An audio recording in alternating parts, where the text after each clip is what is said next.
Dobar dan. Dobar dan. Poštovanje. Kako ste? Štovanje. Kako ste, gospodine? Drago mi je. Jer ti znaš čiji sam ja tamo? Apsolutno. Ja sam Dimitrije. Štovanje. Ovo je Zajica Marš. Kako ste? Ovo je Vuk Rašović, legenda našeg dudova. Kako ste, gospodine? Drago mi je. Drago mi je. Hvala što ste došli. Kako ste? Drago mi je.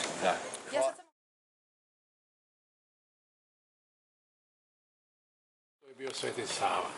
U naučnom smislu to je bio Nikola Tesla, a u sportskom smislu to si... Saša Đorđević. Ne, to si ti. Nego šta, ima. Tako da, Ja moram ti ispričati samo jednu stvar. ovaj Tesla, ti imaš pucu koja se zove Tesla. Ti si se venčao na njegov rođendan.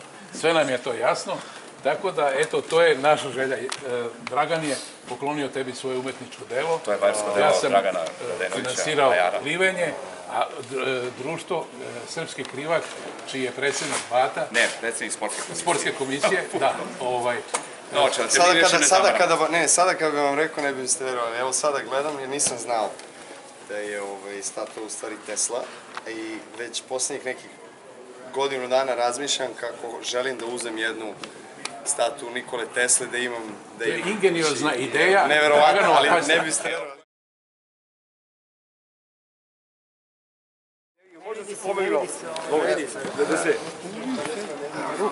Spusti ispred ili...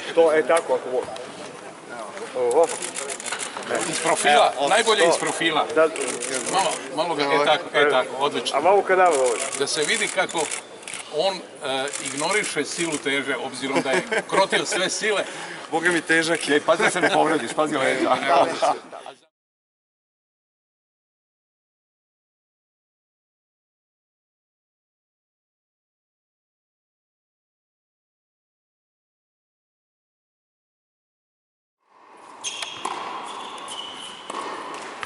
Otišli su svi.